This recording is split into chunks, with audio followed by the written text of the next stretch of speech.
I don't know who you are or how you know these things, but one thing I'm sure of, you're in the wrong job. Here, call me tomorrow at 9 o'clock in the morning. I'd like to hear more from you. Are you ready for your big break? The East African, understanding the region.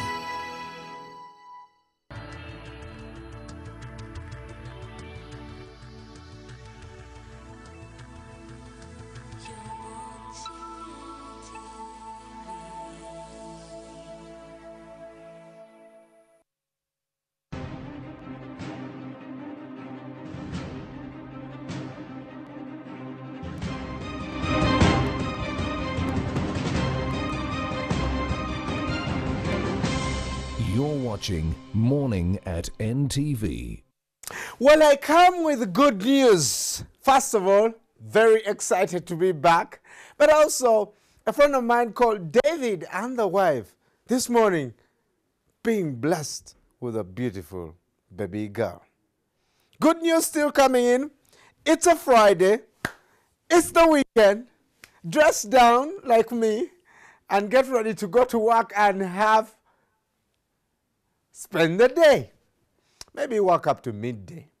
But the rest of the day, go out and party. We're here to get you started on an awesome weekend ahead with the question of the day.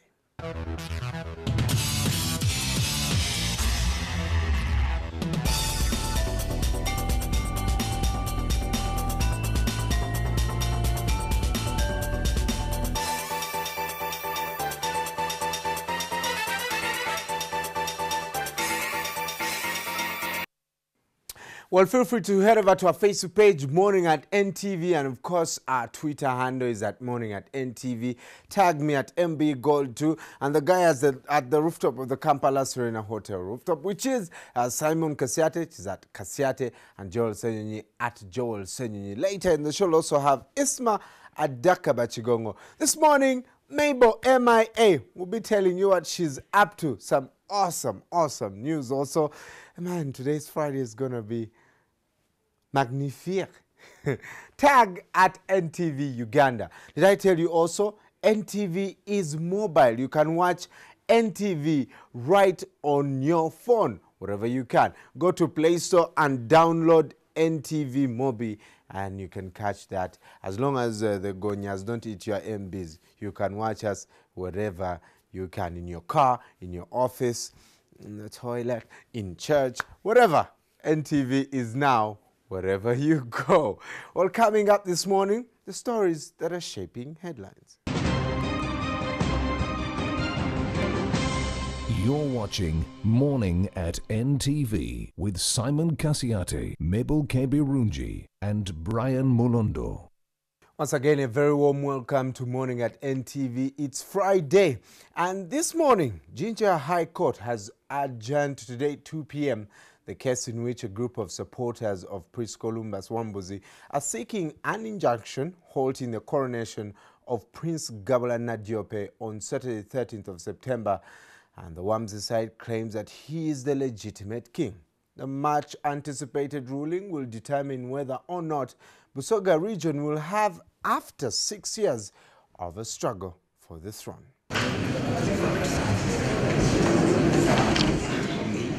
Just coming from the richest with the fire, nothing is agreeing.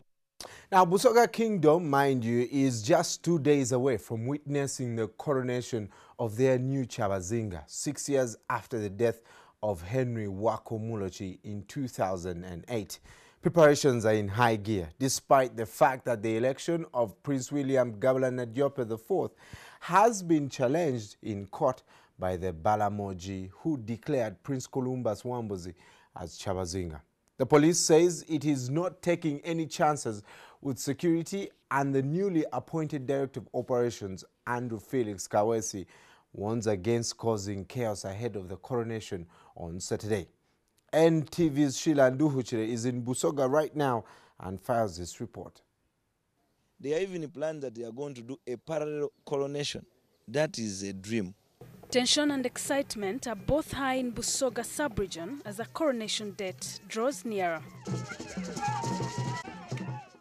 Two factions, one in support of the Chabazinga-elect Prince William Wilberforce Gabula Nadiope IV, and the other, loyalists of Prince Edward Kolumba Swambuzi, both claim ownership of the throne and are all willing to do all it takes to keep it. But the police has warned that they will not tolerate hooliganism and incitement ahead of Saturday's coronation. Anybody who attempts to do that will not see this day. Either he wishes to be part of it or not, he will not be there. In spite of an application by the anti-Nadiope group in Jinja High Court seeking to hold Saturday's event, preparations are in high gear. Overlooking Jinja lies the Pumwire Hill, which translated into English means the resting place. This hill carries heavy significance in the history of the Busoga Kingdom. The Basoga are said to have come from Omukama Kabalega's lineage from Bunyoro. It is on this hill that Kabalega, upon returning from exile in 1923, is said to have died. According to the Basoga, this is holy ground where the spirits of their ancestors lie. Ayenga wano n'abasookerwaku wazira Kyabazinga yena asobola kuba ku bwa Kyabazinga nga tasoose kutuuka wano lata gundada waife Kabalega yayikiza omukono. Amagombe gona gali wano. As preparations to install the Chabazinga progress, the hill is also getting a special touch ahead of the final rituals before the enthronement. These 11 huts are symbolic of the 11 chiefdoms of Busoga. All the 11 chiefs are expected here on Friday night and Saturday morning as final rituals are performed on Prince Wilberforce Nadiope IV. For a long time, Mpumwire Hill has been a hill that was isolated because of the controversies that had been surrounding the coronation and kingship of Busoga. But now, this is the exact spot where the Chabazinga will be sitting as they perform rituals on Saturday before he is coronated. Shiland Huchire, NTV, Jinja District. Well, NTV will be following that story very closely and bring you the events as and when they happen. Now, moving on, Corporation Secretary of the National Social Security Fund, David Nambale, has accused fellow senior managers at the fund of ignoring his advice, leading to the loss of workers' savings. Nambale informed the Select Parliamentary Committee probing NSSF that the Managing Director, Richard Byarugaba, and the board chairman, Ivan Chayonka, ignored his legal advice in the purchase of Umeme shares. Nambale agreed with former MD Byarugaba that NSSF was surrounded by a mafia-like group and dismissed allegations that he stole documents relating to the construction of the pension towers. In 2012, NSSF bought shares worth 51 billion shillings during Umeme's initial public offer. David Nambale was a corporation secretary at the time. He told a Select Parliamentary Probe Committee that top NSSF managers rejected his attempt to render legal guidance before the transaction as he is mandated. Because mine was to check for compliance. Have we complied with all the laws and all the procedures? And that is why I raised the red flag. Was it just a mere formality? There was a window to remedy this because the Solicitor General could still, before 15th, have given the advice. The former NSSF Corporation Secretary also said due diligence was done, which showed that Uganda Revenue Authority had a tax dispute with the Umeme, which would endanger the share purchase. We had come across correspondence from URA indicating a higher figure of about 7 billion. It was also found that the company brokering the deal between Umeme and the NSSF had a conflict of interest, but Nambale claims that the then Managing Director Richard Byarugaba and board chairman Ivan Chayonka also ignored his caution on the matter. A firm known as African Alliance had a contract with NSSF.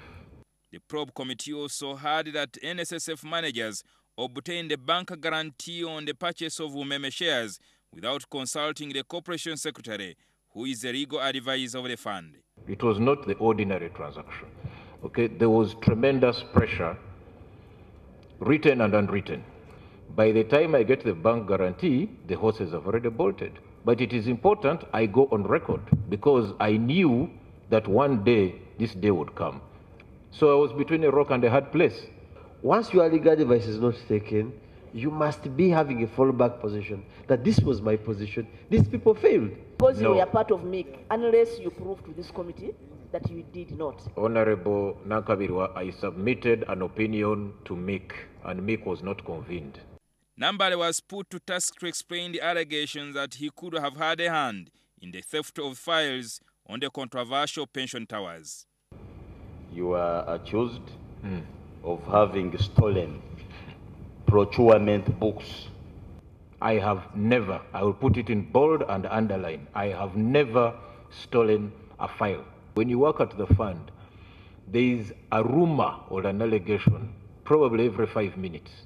You're confirming the mafia scheme that the MD also hinted about? Mr. Chairman, I would not use the word mafia, but I will confirm what the MD said, that NSSF is hostage to very strong external forces. Yes, there is a mafia. Jingo Francis, NTV, Parliament. Well, you can let us know on our Facebook page what you think about the struggles at the NSSF. Again, we will also be following that closely from Parliament. Now, moving on. Members of Parliament want the government's loan scheme to be reviewed to also cater for students doing arts and humanities. This demand came during a heated debate on the floor of Parliament yesterday, when the Committee of Education tabled the budget report for the Education 2014-2015 financial year. Though it's of concern to the legislators that the loan scheme is for only students doing science courses, the Minister for Education, Jessica Alupo, noted that the art students would be catered for in the next financial year and that the scope of the budget would be widened. The government this week released a list of 1,269 successful applicants for the loan. Maurice Ochol has that report. The newly appointed education loan scheme was the matter of debate after the Education Committee Chairperson Sarah Lanyero Ocheng presented the report to Parliament. President Museveni has on a number of occasions commented on the viability of science subjects, the more reason the loan scheme is catering for them. He added that it was for students who excel and the money would cater for their tertiary education. I don't want haphazard courses anymore in public universities. Bachelor of Conflict Resolution, another one Bachelor of Women's Studies. But legislators want a revision of the system to cater for arts and humanities students. We make this scheme benefit the most deserving students. If it's only restricted for science subjects, then I believe there is a very big problem. We are disadvantaged. Here we say we want to prioritize science students. But again, in the countryside, we do not have equipments. Others raised concern about interest rates and want the scheme to be streamlined. When you looked at the list, more are actually funded in the KIU. That is a private university, while government has our own universities. Is it a motivation further for Basaja Balaba? Some of the legislators argue that there are students who have been admitted to the scheme, but who are not products of the Universal Primary Education Program. How many of those have gone through UPE and USE schools? When we get that statistics, you will see how dangerous this trend of promoting sciences at the expense of humanities is. The Education Minister Jessica Alupo told Parliament that this system would be widened in future, but for now, it's still a pilot project. Next financial year, take up students who are doing arts courses and also those that are doing diploma courses. The minister has been tasked to bring papers that show the criteria in which the students who will benefit were selected. Maurice Ochol, NTV at Parliament. Now, of course, the president noting a couple of courses that he thinks are quite useless, like women's studies. I don't know what the feminists have to say about that. Now, football fans who were ecstatic on Tuesday night as the national football team, the Uganda Cranes, maintained their lead against Guinea were momentarily left in a daze when the Namboole Stadium floodlights went out. But the stadium management has refuted claims that the outage was due to negligence. Managing Director Jamil Sewanyana Mpanje, who is briefly detained over the mishap, says they could not immediately restore the power after the fluctuation because the floodlights take a short while to gain full strength. As Moses Akena reports, many in the public felt that the incident was a national embarrassment.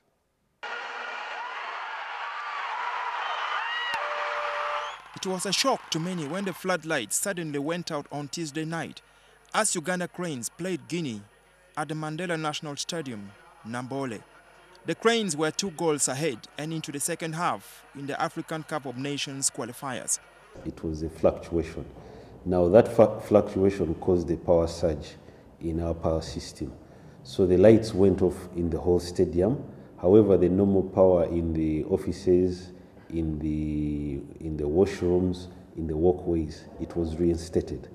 Play was halted for about 8 minutes but continued when the lights were restored. The game ended with the same scoreline. Shortly after, police arrested the stadium's managing director, Jamil Sewanyana Mpaji, and detained him at Ginger Road Police Station for 5 hours.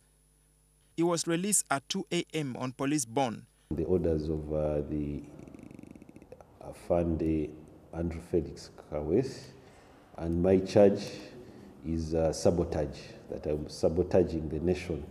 I caused embarrassment.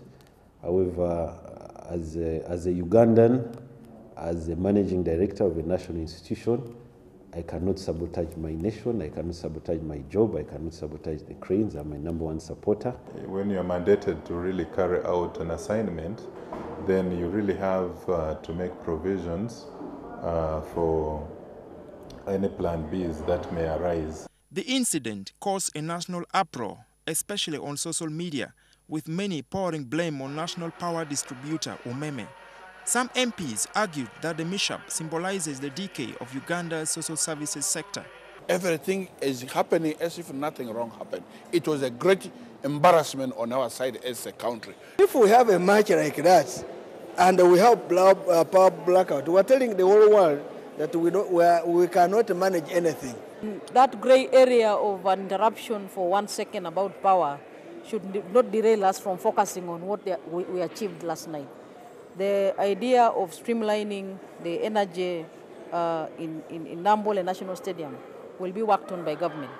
On why the stadium's standby generator was not automatically switched on, the managing director says there was no need. But he adds that the generator does not have the capacity to power the floodlights, which needs a lot of electricity. To procure a generator, so that we have a generator that is specifically for the floodlights. But even in the developed world, such mishaps occur. Last season, an English Premier League tie between Fulham and Manchester United was briefly halted at Craven Cottage when the floodlights went off. Now the halogen lamps do not switch on instantly.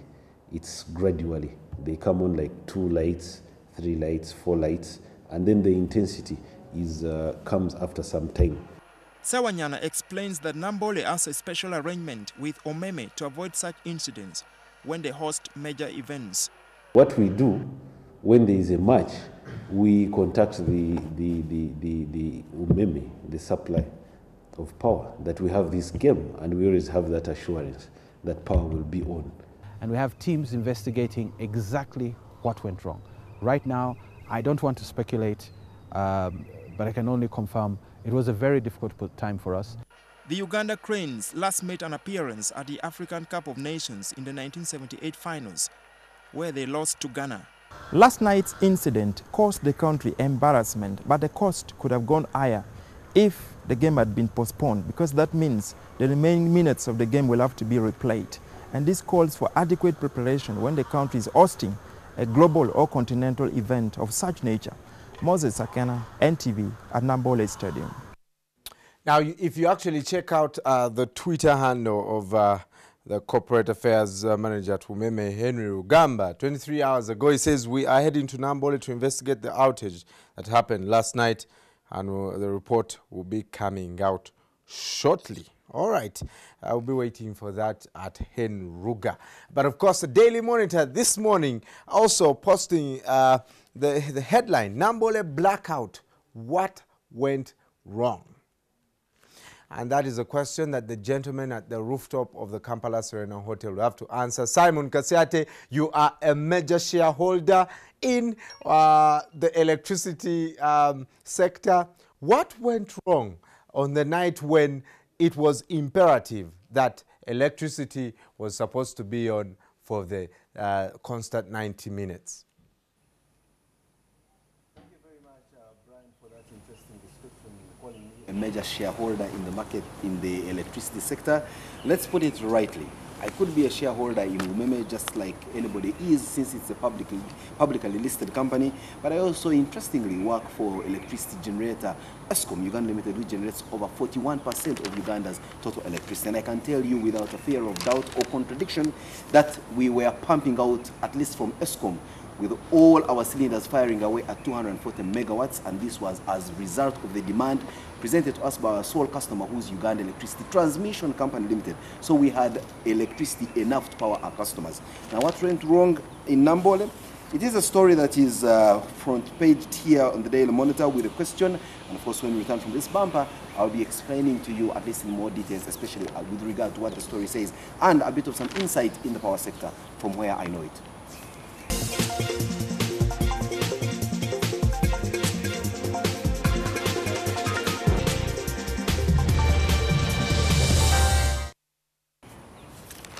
Yes, welcome back on this Friday, the 12th day of September 2014. Quite very relaxed and laid back Friday morning. None of us with a tie, not the traditional bow tie. And what happened to the bow tie this morning? Exactly. You just wake up one day and say, you know, this Friday, I think I'll just dress down and it's going down really. Next Friday, possibly I'll come without a shirt.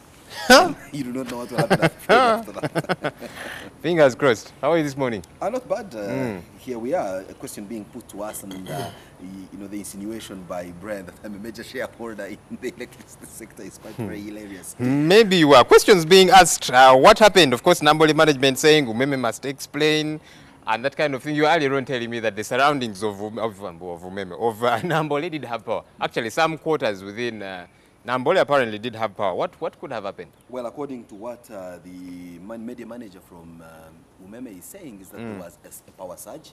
Power surges happen across this country for various reasons, and certainly it's not an issue of Umeme itself. I mean, you know as a customer that there will always be power surges for one reason or other. It could be as a result of this weather that we are having, electricity poles being shaken or something like that. You are in fact advised when you buy an appliance, for example, a flat screen or a fridge, or that you have a surge protector. That equipment that is supposed to protect the fluctuating voltage from affecting your appliance. Now, if Nambole management government of Uganda was given this stadium gratis, free of charge, they just put it there for you. The Chinese said, yeah, you can have it. And you, in your own wisdom, cannot afford to get yourself surge protectors for your floodlights. You cannot afford to put in place a standby generator that is worth of any amount of money. And now here you're blaming an electricity distribution company for negligence on your part. You know, this whole blame game, when do people ever take responsibility of their own negligence? So tomorrow I should blame Umeme for the flood, for my car headlamps when they do not work, simply because every darkness must be attributed to Umeme. I don't know. Whatever the reason really, Chatuli Day, it was an embarrassment, a real embarrassment. Yes, you don't generate your own electricity here. At least you know to operate and maintain your own plants as a country. We generate our own electricity. It's just that we hired you people to do it on our behalf. So now, read deeper into these things. Some of the things you see, you want to elevate yourself at a certain level. You know, I laugh when of you say, you see, like in the US, you see, like in Britain. Do you know the kind of burden of responsibility a typical British citizen has towards their country? The amount of burden an American citizen has over their country in terms of taxes. And well, we pay taxes here too, perhaps just because we don't see services. 30% is still a stupendous level. Of course, the other day we had politicians saying it should be less than 5%, some fellows in the FDC. I don't know, but it was an embarrassment, without a doubt. Well, we are waking up to more interesting news coming in, especially from Nambole, and the Red Paper this morning is headlining an interesting political story which says Mbabazi's Nambole support shocks State House. Let's not forget that in Nambole, the Right Honorable Prime Minister was one of the multitudes that thronged the stadium to watch this game, and in there were hundreds, perhaps even thousands, some would argue, of placard-wielding young men and women with a placard, some of them reading, Honorable PM Amama Mbabazi, Uganda, oh yeah. thanks for supporting Uganda craze. Just that. But this kind of support, remember, this comes on the heels of that earlier on in the day, there had been a group of youth who emanated from some dungeon somewhere in the city suburb wearing his t-shirts and attempting to march the Constitutional Square. The police is beginning to throw or send jitters down the spine in some quarters. Without a doubt, anybody, you know, in the shoes of His Excellency President Museveni would be timorous when he sees this, you know, and even previously when Honorable Mama Mamas went through Nambole. For some reason, there seemed to be quite a bit of support, and, you know, but, you know, I like to think that majority of those that support Right Honorable Mbabazi, it's not because they like the man per se, you know, it's because they feel, all right, now this looks like the best placed person to outwit for us His Excellency President Museveni, and so that much of that support, I imagine, is not as legitimate as we think it is. Well, we are seeing a warning coming in from the United States of America to President Museveni. This is not about attacking him with drones, but it's saying that over 550,000 Ugandans are to die of HIV and AIDS. Well, someone could cynically ask, Chipia, Tuakara? Now, Daily Monitor reports that 97% of Ugandans have been enumerated. Now, the ED of U-Boss is here. He was telling me earlier on, I was having a chat with him, and he feels the sense of real. If you feel someone is whiny, is a fool, is anything, please you should tell them. They ought to know. I mean, and if they don't get it from give them make a phone call, you know, don't do it before the media and so on. The other day I was on Kampala Road, you know, and the madman approached me and it pointed at me and said, Oli Mularu. Now I looked at the madman and I looked at myself. I said, sincerely, Joel, please take that man's you know they say a dead clock. It's correct twice a day. Exactly. So I don't know. I looked at it. I didn't know what to tell him, you know. Sanity in that man that actually put him telling the truth. The Observer this morning is tri-weekly and it comes out every Monday, Wednesday and Friday. And this Friday we're waking up to a headline story. Entebbe Airport yellow fever scam exposed. Yes, we are told that attendants open a rob travelers heading to China over a couple of items, including and not limited to yellow fever vaccination cards. It's an interesting story here. Now we're told here that Dr. Kizabesi is talking something about accidents. And yes, Mbabazi campaign goes to Nambole. Remember what the Red Pepper just said in the headline story? There is a picture of a guy here who says, we welcome our new leader, Amam Mbabazi, President 2016-2021, wearing a t-shirt inside Nambola Stadium. This is getting interesting. And talking about people hustling for positions, it's going down tomorrow, the Chabazinga. You know this place where they elect their kings, eh? Prince Wambuzi won on protest. He's hoping to, together with his fans, if you like to call them, I'm not too sure they are subjects, you know, as they do inaugurate Chabazinga, the elected Chabazinga Gabula. I don't know. I wait to see what happens in that place. Well, we'll be there. As ESCOM, we have received our VVIP cards, and we have also made a modest contribution to the organization of this function, which the figure will not diverge here. But because, of course, of our, you know, corporate social responsibility, we are a responsible corporate citizen that operates in the Ginger area. In the even get the Tofari. To Buganda. Clearly, you're bribing everybody. No, because of part of our operations are in Wikwe district, which is in Buganda, and we believe in the preservation of, you know, interesting cultural sites, but also we were looking at the safety of, you know, trying to put money into where we believe that there will be safety put into serious regard for Kasuri tombs whenever they finally come up. Anyway, so we will be there too for the coronation of the Chabazinga, and when I return on Monday, I will be telling these stories. But talking about ESCOM and where we are, you know, currently we are going through the Energy Efficiency Week. Yes. Symposium organized by the Ministry of Energy. Tremendous exhibitions at the Forest Mall parking lot. You should pass by. You could chance by the ESCOM tent and see exactly for yourself how electricity is generated. My colleague Connie is there explaining to everybody. And should I miss the other trip to Ginger? Elevated almost levels of being a technical engineer. So please go inside there. You'll get some quite very good information. And of course, get to know how you can use your electricity sparingly and efficiently. And who to call and quarrel when I need to at times. Well, Umeme is also exhibiting, so clearly you can pass by their stall and have a discussion with them.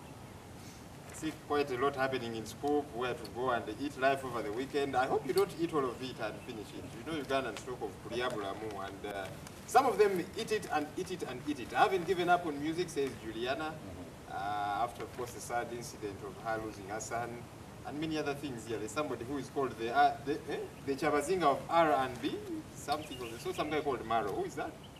Well, there we have it. So let's now join Brian, who's standing by in the studio to share with us what's happening on the international scene. Brian, Has Scotland finally given up being in the United Kingdom, or are we seeing more fire coming in from Catalunya? We got the same question of separating from Spain, and like they say, Spain ain't no Uganda. Well, thank you so much, Simon. Of course, Scotland is one of the headlines this morning, and for the very first time, the vote no has taken lead, and it's taking a 4% lead there. What we are seeing that on September the 18th, Scotland will be voting for the secession away from the United Kingdom.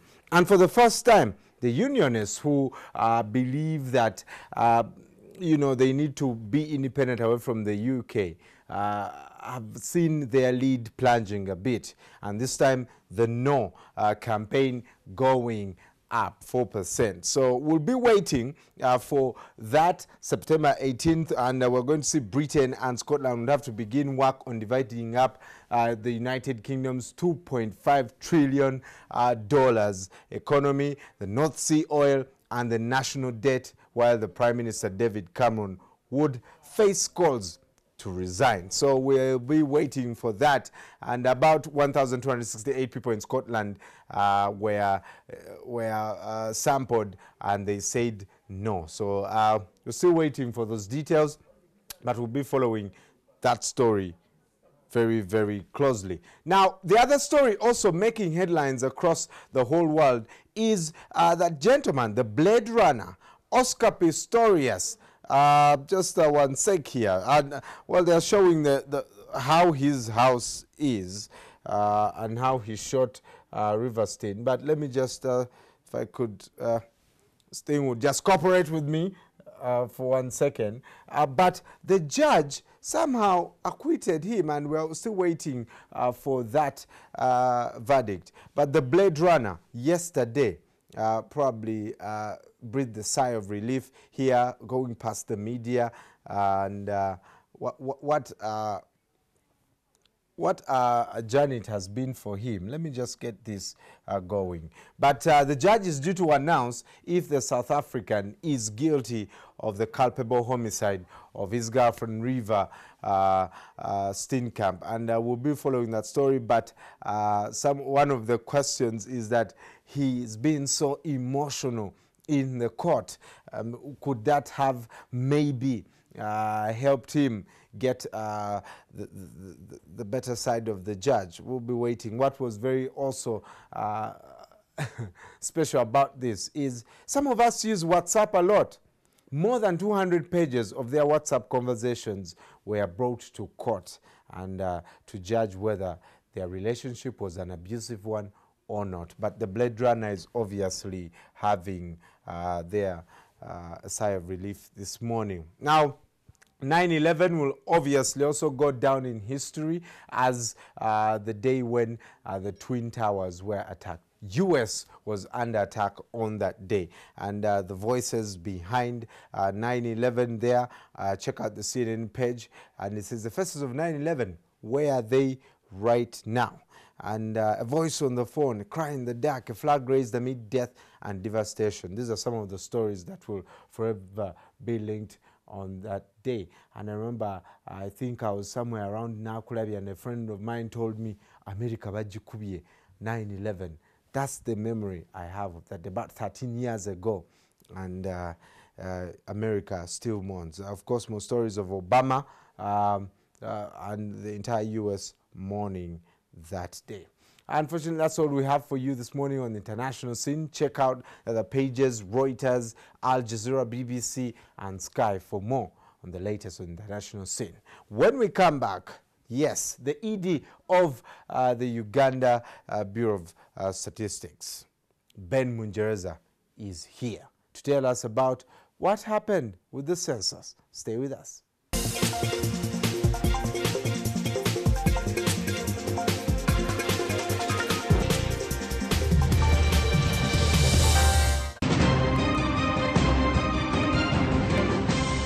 You're watching Morning at NTV with Simon Kasiate, Mabel Kebirunji, and Brian Molondo. Babe, you know you are truly an angel. Oh. I love your walk, your smile, your laugh, everything. You know what else, babe? What? You smell. Oh no, I'm out of airtime. Shops are closed. I have to wait till tomorrow before I can get airtime. Ah, she would think I was saying she smells. Get airtime instantly with your phone. What? Just use Airtel Money. Dial *185 hash, select buy airtime, and follow the steps. What? Sorry, babe. My line got cut. I was just saying you smell better than any flower in the world. Top up with Airtel Money and get 100% bonus airtime instantly with every top up made. Now that's 100% extra from Airtel. Dial *185 hash to top up now. Airtel Money. Simple, secure, instant. Omusajja avubuka n'addamu n'avubuka wakati awo n'avubuka mwana. Obuvubuka buwanvu. Abawala bagamba tishe twagala okufumbirwa naye baggaaya abo tebali serious. Omusajja n'omukazi banabanga omuto. Kakati awo so omusajja n'abakazi. Awuliriza. Ng'ate femero nnyingi. Onkoze bubi anti tosoma kutuuka. Soma tutuuke ku lw'omukaaga tuuke. Lolo n'agamba. And he says, for that cause a man shall leave his mother and shall cleave to his wife, and they shall be one flesh. Osanze ngenda kumpeewo nkulange wonna. Nti Rukiya Nabumpenje. Kanyumira nnyo abantu abo. Ne bagamba nti telex free yakutteyo n'oteekamu ssente. Era ekikyayabuwaza bano abantu n'obusente bwabwe obutono baagoba ddiiru. Bw'atuuka ku Biafra stadium waaliwo epipa n'akirinya n'abagamba nti nno mubadde mugandi mwagala kunzira mimi hii. Education is the one. Ngogula wa. So that you can't have everything opening everywhere. So you must be careful.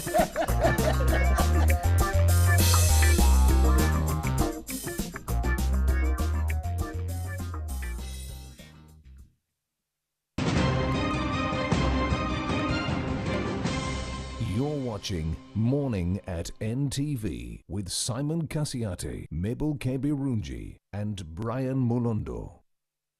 Now, of course, you can follow our Facebook page, Morning at NTV, for more comments and chat with us on Twitter at Morning at NTV. We'll be following those stories closely. And, of course, feel free to send us an SMS to 6565. Now, up at the rooftop of the International Conference Center is Simon, with the Executive Director of Uganda Bureau of Statistics. Good morning, Simon. Are we seeing yet again another story where the ED will probably give us, this time, a much more, I guess, concrete reason as to why the census was pushed days ahead, and we're seeing today finally a wrap-up, or are we anticipating again next week an extension of the census?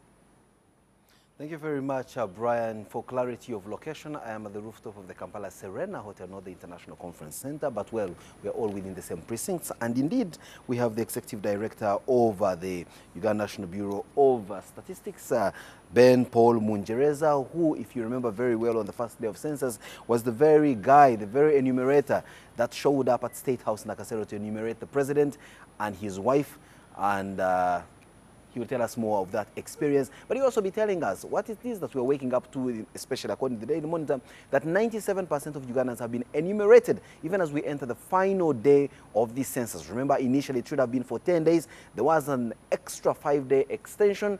And, of course, indeed, like you asked, we'll find out whether there will be another extension, since 3% of Ugandans have not been enumerated, and some of them possibly watching us this morning, and even some, our neighbors in the same very newsroom where we are seated.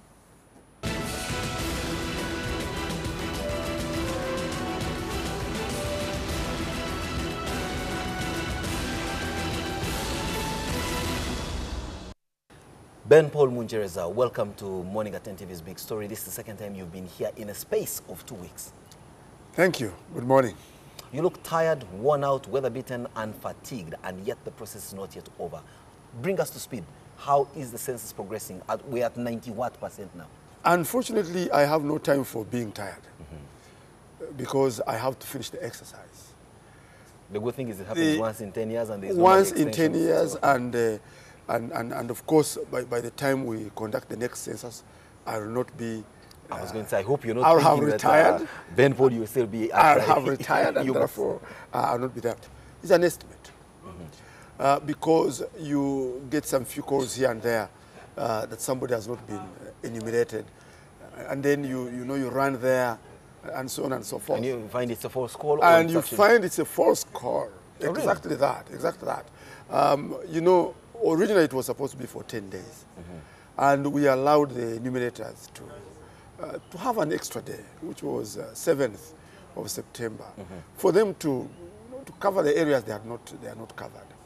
But at the end of the 7th day, we realized that there were some pockets, particularly in Kampala and Wakiso, and the big municipalities, Arua, Mbarara, Hoima, Majinja, Mukono, and so on, that had some few pockets of people that had not been enumerated. Why? Because of the busy schedule of the residents in there, or the population density that doesn't allow for easy navigation to homes? Both. One, the concentration of households is very high, that you expect to find maybe 100 households in a certain place, and you find there are 600. So the enumerator can't simply finish them. So in some of these places, we had to beef up our enumeration team. You get the reserve enumerators, you put them in, to cover the... In fact, they could have been... did you find cases of shared households where you find it's one house, yes, but in there are 2 or 3 different households? There are certain families that are different from Actually, our definition of a household, inevitably we must have that. Because if you are 5 or 4 young men that have just finished university and you are sleeping in the same room, yet you go out and get your separate meals, and each one buys separate meals. You don't combine the eating at all. Each one of you is a household, although you are living under one roof. So household is that unit that is not under a roof, but a unit. A unit of primary... That depends on primary one source of income. Yes. So eating takes precedence. Yeah. So you're asking all these weird questions of do you have goats and things like that? Oh, yes. So the households are really very many. Take an example of Kampala. Kampala is a very, very interesting place. Today you find an open space. 2 weeks, 2 months, you find apartments or mizigo with about shacks for that whatever you call them. You pass by, it's a railway, the next time there is a 200 households. Yes. And so some of these were not really prepared for them. You hadn't captured them in your mapping. We had not envisaged them, yes. And therefore, we had to handle them. Places that had challenges, particularly, were Nakawa division. I don't know for what reason. Nakawa had a problem. And then parts of Sasi, Chanja, parts of Rweza, Masajja, Chira, the part of Chira, which is behind the Chanja, really. Not the Kasokoso side. I got the chance of visiting Kasokoso now for the 3rd time. Yes. Because I've been visiting it. And how many books did you spend? And everybody in Kasokoso was enumerated. Very surprising. Because the people there wanted to be enumerated. They had interest.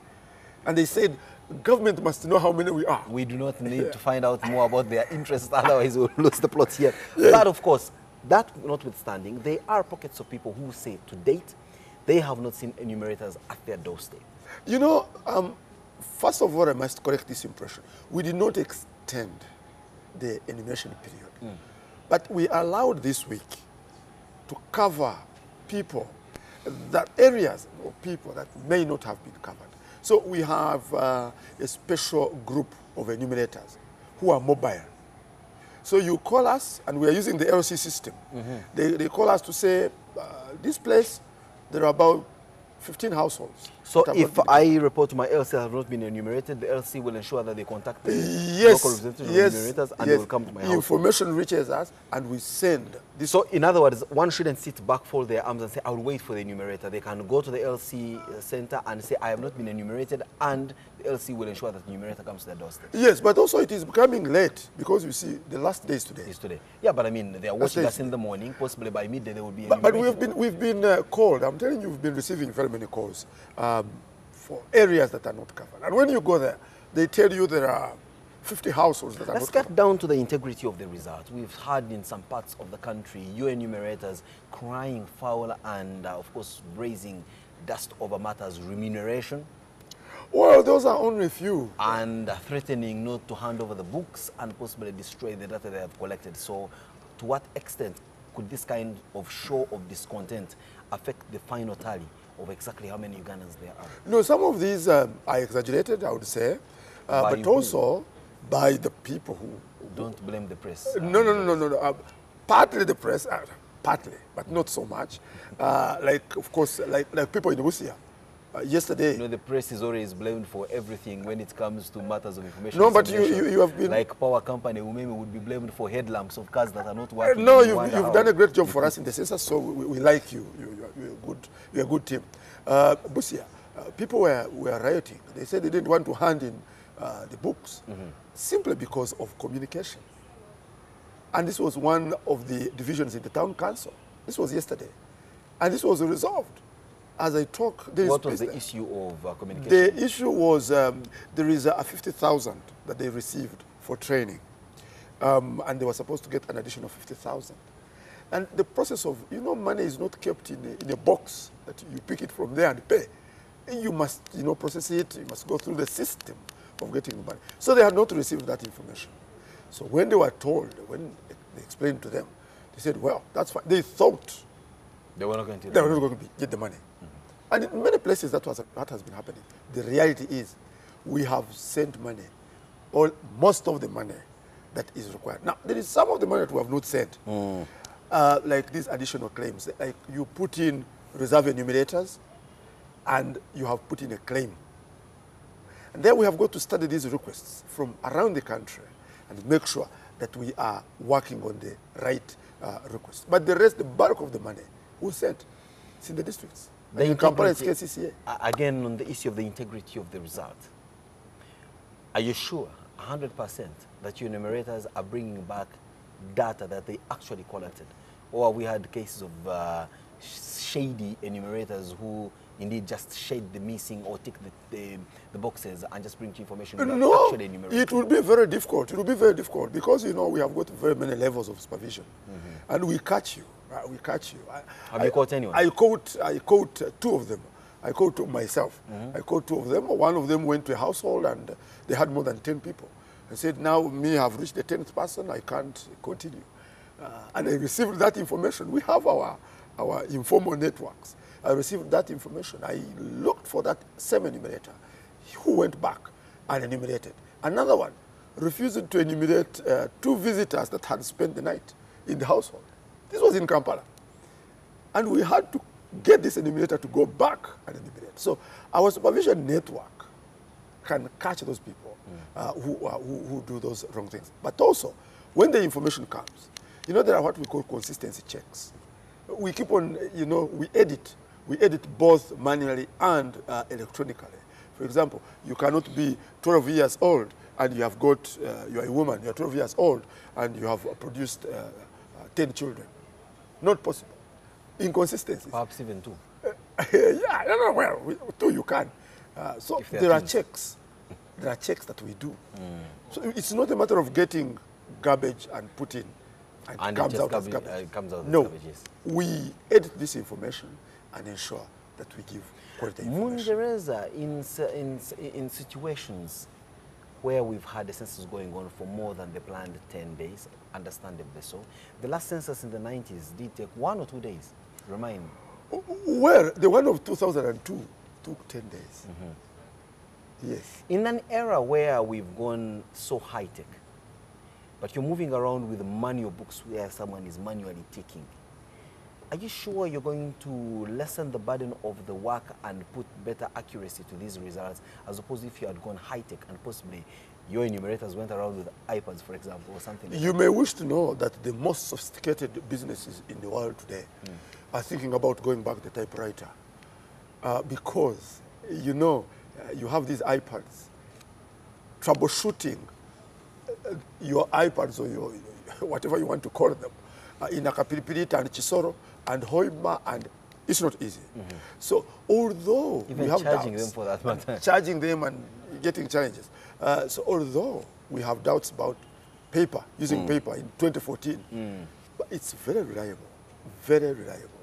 India was one of the few countries that, there's India, I think there was Jordan, Oman, they used electronic devices. Oman has a population of about 800,000 people. Jordan is not any I'm sure those ones you can enumerate them yourself as yes. India, they produce their own tablets for enumeration. So the cost would be low. If we were to procure, we had 100,000, about 100,000 enumerators. So if we were to procure these handsets for them, I don't think that would have been any easy. So, well, on a lighter note, since it's a Friday morning, may we share with us that experience of enumerating the president? I think it was a okay, I mean, you went knocked at the State House door just like these enumerators, and then you allowed inside. Of course, you know, you have got to follow protocol. So the president's a different case. Yeah, the president's a different case. People of protocol led me. They led me to the living room of His Excellency the President. In that household? In the household. And I phoned him with Mama Janetti.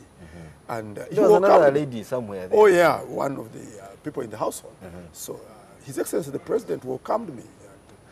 As a, okay, this may be very. Of course, I was dressed. No, but I was dressed as an presumptuous, but yes, who was the head of the household? No, I was dressed as an emulator. So His Excellency the President welcomed me and said, "Oh, so you are the one coming to enumerate me?" And he said, I think you are Mungereza. I said, "Yes, Your Excellency." And he gave me a seat. And I started right away. You had your ID on and all that and your property check. Yes. Mr. Mungereza, obviously, is there... I would want to ask you a question. So, when you went down to the usual questions, you were asking, so how many houses do you have? How many meters do you have in this household? What did the president answer? Well, I wouldn't, you know, the answers, if you want the answers that he gave, I fear you may have to go there and ask him, because this is an individual record. In other words, what my question is driving at, Mungereza, is the integrity of our answers to your enumerators. Are they confidential? Does the Uganda Bureau of Statistics hold our information as confidential? Do I ensure that I have given you information of my holdings, what I have, my aspirations, the children I have? Can there be somebody that will come to you, Mungereza, and say, I want to get some kind of information about Kasiati? You will never get it. You will never get it. Because if I give you an individual record, I commit an offense under the UBOS Act 1998. So I cannot reveal an individual record. Never. And I'm under oath. Therefore, information we get from you is confidential. We only produce it in lump sum. We aggregate it. And we say in Nakawa division, this percentage of people are living above 18 years old. This percentage does not use soap for bathing. But we don't say... You wouldn't even give us any information about, say, people's age and all that? Again, we average it. We average it. We can't say Kasate is 20 years old. No. Or to ask you, I mean, many people would be very interested to know the president's actual age according to what he gave. No, I can't give it to you. If you want to know the age, you simply got the respondent. That's what the law says. That you got the respondent, first seek for permission. But if you can go seek for permission to get that information, then you'd rather get that information from the respondent. Very interesting, Mungereza, there. Now, as we conclude this program this morning, now we are looking at the next phase. You are phasing out the enumeration. What next, and when should we expect to know how many we are and in what kind of situation we are living? In 2 months' time, we shall be giving out provisional results. These are population numbers, male, female, up to sub-county level. Now, these, we derive them from summaries that our teams are bringing back from the field. And within 1 year, we'll get out the final results. A year? Yeah, December 2015. Why does it take a whole year? We are talking about 30, approximately from our estimate, our projections. We're talking about 37 entries that we are processing. 37 entries or 37 37 million entries. These are not a joke. And remember, we have got to check to ensure it is correct.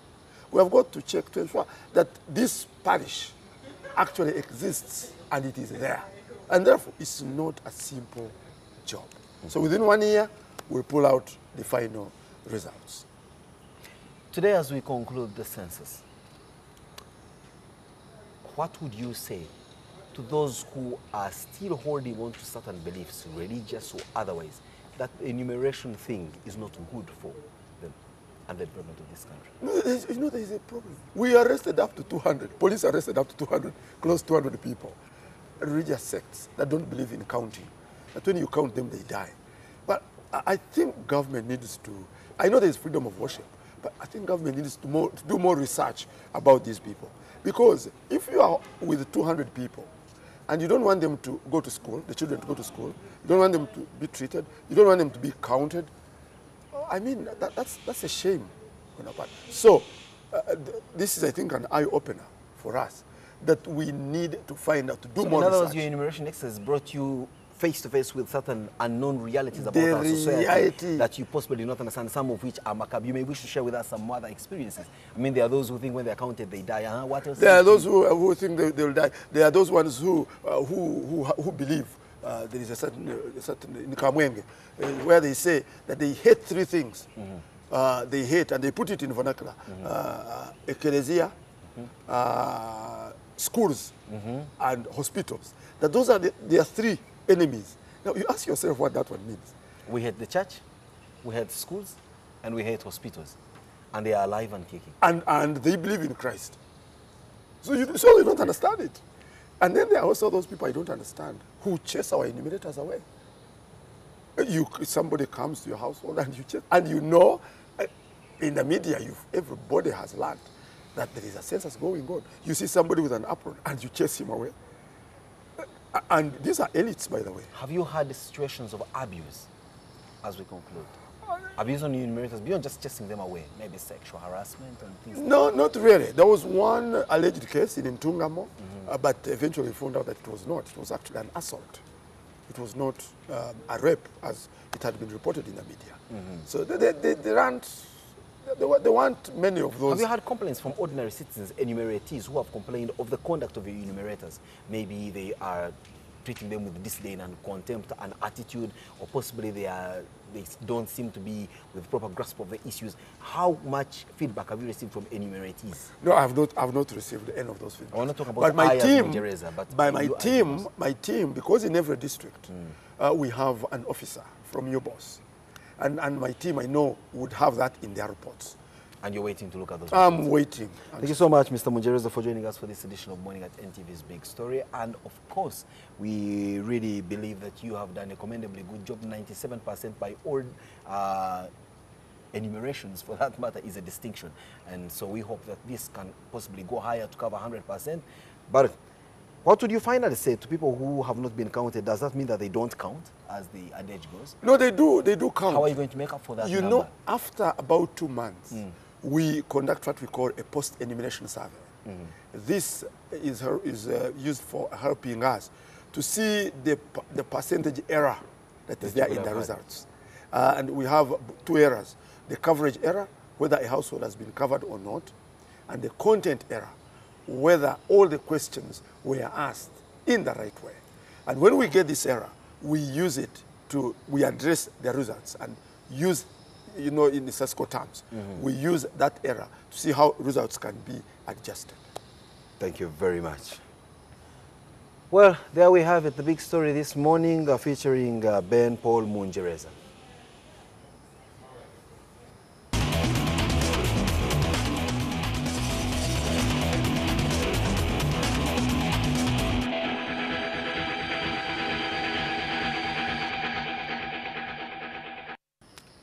Today is the final day of the census if you've not been enumerated. I think it's only imperative that you find some time and go get yourself enumerated.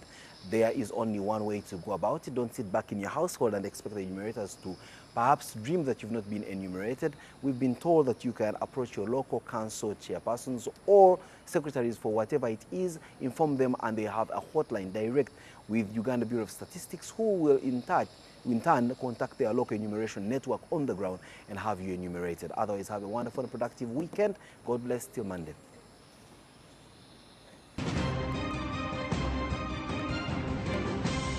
You're watching Morning at NTV with Simon Kasiate, Mabel Kebirunji and Brian Mulondo.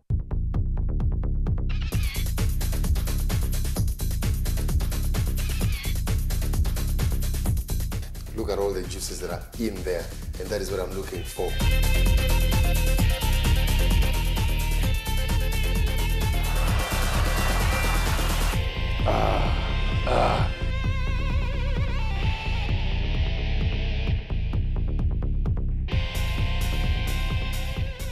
My goodness, look at that.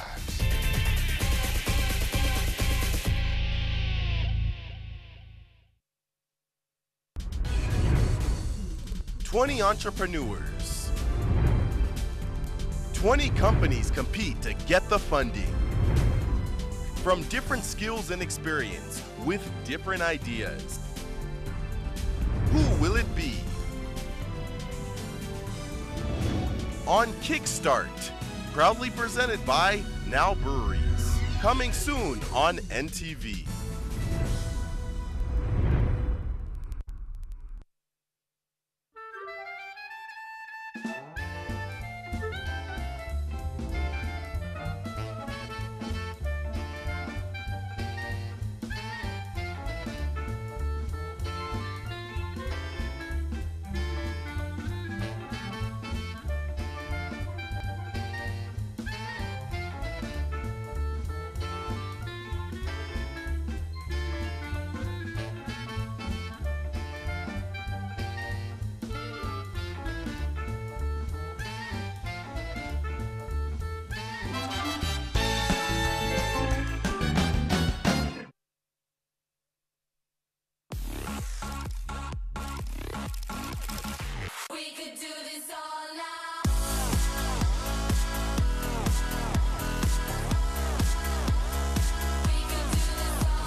Guess what show just won Best Entertainment Program? Log in for the glitz and glamour of Kampala's most flamboyant people and events.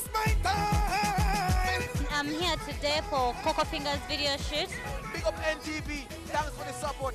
Log in, ndiwa nole ronzi kukakasa.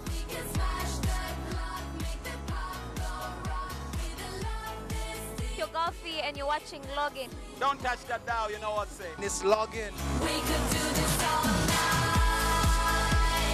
We could do this all night. Pull it up, DJ, baby love. Pull it up. Expose. My name is Cox, aka Mr. Showbiz. Today, listen, when I'm in Uganda, I only listen to DJ Baby Love. When you're dancing on the light, girl walk out, your body down no fly, your fingernail them no fear fly. You have a problem with it? No, I ain't got no problem. You don't use my mic, man. This is exposed mic. I go deal with you personally. XFB, it's officially back. Yeah, I'm in this heaty with cats. It's what we do, baby. Put UG on the map. Now come my walk. Now come my walk. Now come my walk. Now come my walk. Hey. Tadi Muganda yagala munne kututumuka abanyankole mweyagalidde mu Kampala abajja okulonda mwafuna mu bibanja mu Uganda I'm that dude, so they come and love it. You're going to start paying for watching Exposed. I wasn't born last night. I know these hoes ain't right.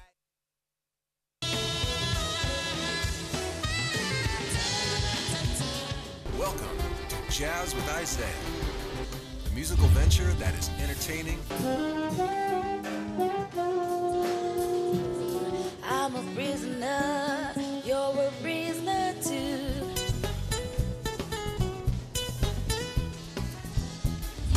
Educative.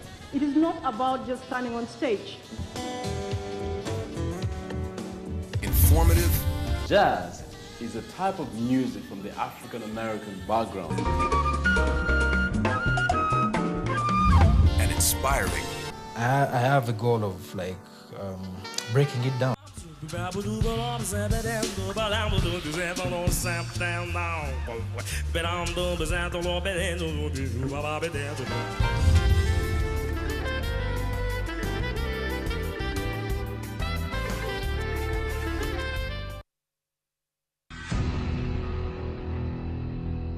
Onyumirwa ebyemizannyo jangu nkulage.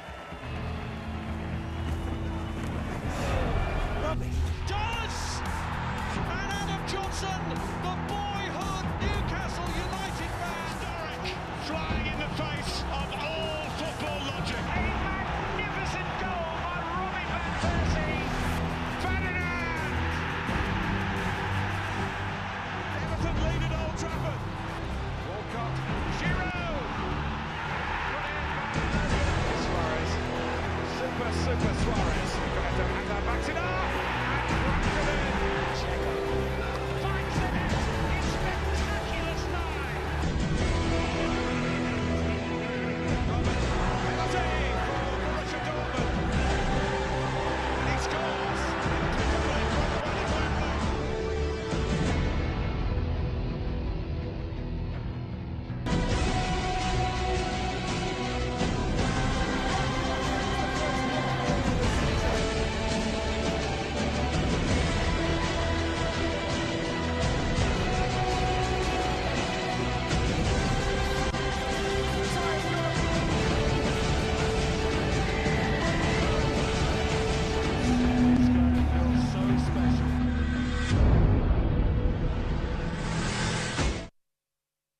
On the next episode, brought to you by At Orange, we know you want to do more on the internet. That's why we bring you happy hour day and night. Don't worry, woman. Now you're going uphill. You'll be able to catch up with life. Yeah, that's true. I'm even renting a room out to my cousin. What cousin? If that's it, why would he have that man buy your little lady and help you recover your house? Oh, I said too much. Wait, Thais. What did you just say? All I want is to correct a company mistake. If you hadn't lost your job, you wouldn't be going through the hell you're going through right now. Mr. Alcino, I'm not falling for this gibberish.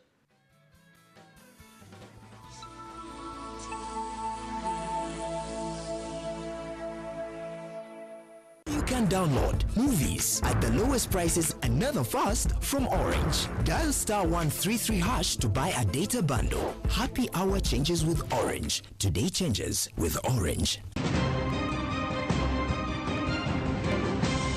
You're watching Morning at NTV with Simon Kasiate, Mabel Kebirunji, and Brian Mulondo. 16 after 8. Thank you so much for staying with us on Morning at NTV. You can actually, and I tried this yesterday, NTV Mobi. I watched the whole show. Now, yeah, Gonya is tight, eh? Yeah, I watched the whole show on my phone, so quite awesome. Go to Play Store and download the app, NTV Mobi. You can catch NTV in the taxi, at your workplace, in the gym, in the market, wherever you are, you can watch it. And this morning on Everyday Life, we're going to look at what makes a Friday a Friday. Everyone is excited about it. Everyone is looking forward to the weekend. But how do you first dress on a Friday? What are the work attitudes? And the guests this morning are quite surprising. Stay with us.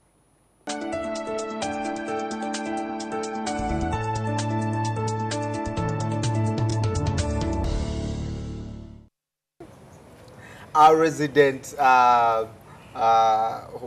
jack of all trades, Joel Senyonyi, with us this morning. You can be a jack of all trades and an expert at none. Yes. So you are abusing me indirectly. And the researcher for this particular segment, Everyday Life, Maria Natukunda. Morning, Maria. Morning, Brian. First of all, you've done this for about 3 months, right? Yes, I have. Tell us about your experience on the show. It has been fun because you get to use your head, you think, and it basically builds your creativity. And then the best part of it is you meet people. All kinds of people you never thought you would meet. The other day we had Fabian Adioye, as in who thought I would go to Nigeria while here. Fabian Lojode. What did you call him? Adioye Lojode. That name is quite difficult to Lojode sounds like these people from Bunyara here. Lojode? Yeah, not Lojode. Just a change of accent. No, his name is Lojode. Yesterday was a screening of his movie, Man on Ground. I saw you also, you are kind of starstruck with... Who wouldn't be? Where you are. Yes, Moyo, it was so nice to meet him. As in, this is one man who has inspired us from when we were much younger. You watch Turning Point, you see people's stories, you pick inspiration from there, and here he was with us here. It was quite phenomenal. Awesome. That guy's been doing that for what? Like 2-3 years, and you talk about being much younger? No, as in quickly tabulating your age. That's a bad work ethic. Well, I was much younger 3 years ago. Yes, I am 3 years older today. I have a friend who's been 27 for the last 4 years. Everybody tells me that. And for some reason she didn't recognize that she's confused or what. Yeah, I have that friend. She's celebrated 3 birthdays, 25 years. So. Well, we've heard of those who are 16 for, for about 5 years. They are 16. But age is just a number. And you see, you're old when your friends compliment you on your alligator shoes and yet you just barefooted. So if it's not gotten to that level, you are not very bad, Leo. Okay, let's get to the Mulama. We are off tangent. Joel, I'll start with you. What's your definition of a Friday, of an awesome Friday? An awesome Friday.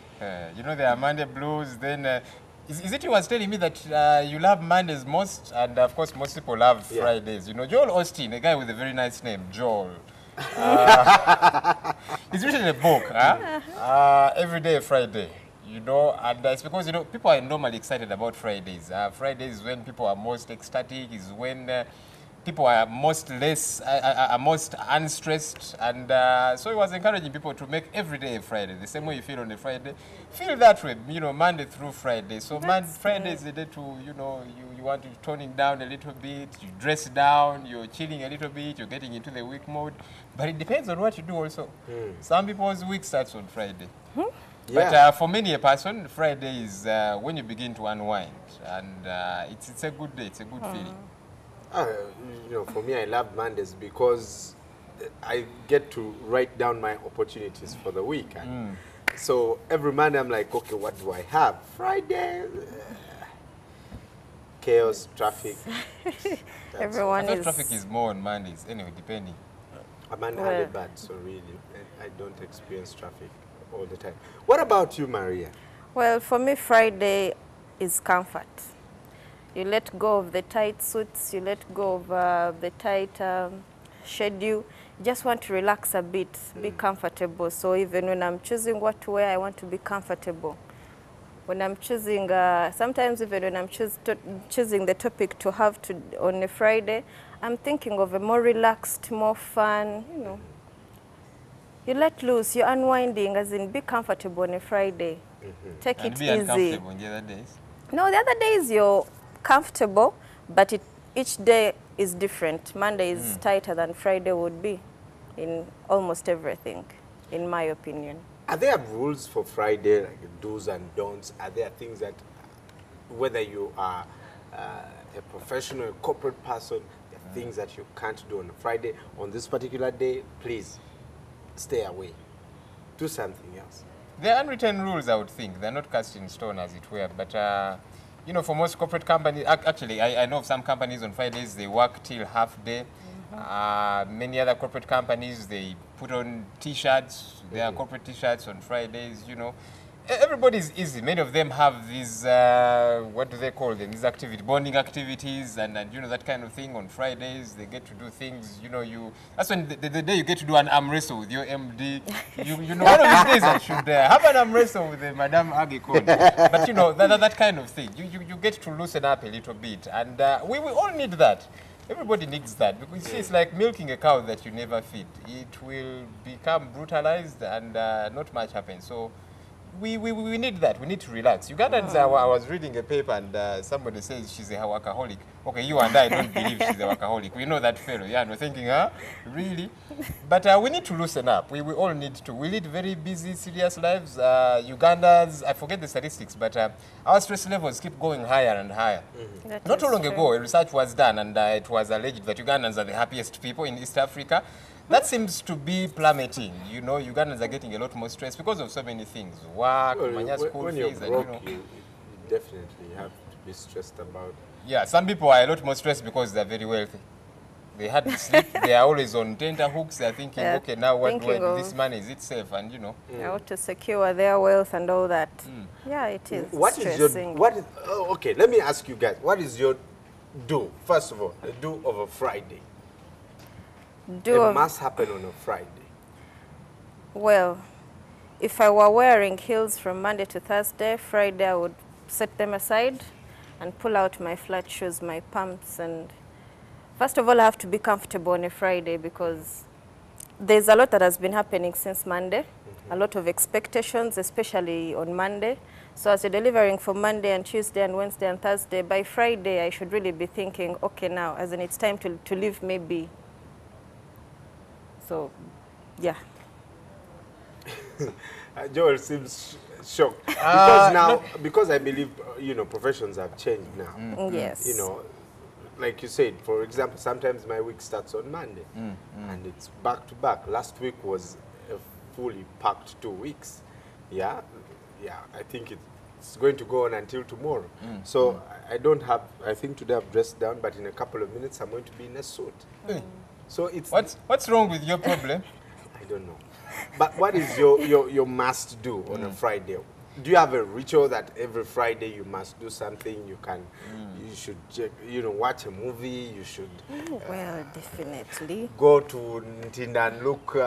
Yesterday you were talking about ceremonies. About what? You should try and go and maybe bench in your campus. I don't know. I don't have a particular activity that I do every Friday as a must. But once in a while, I'll catch pork with the guys.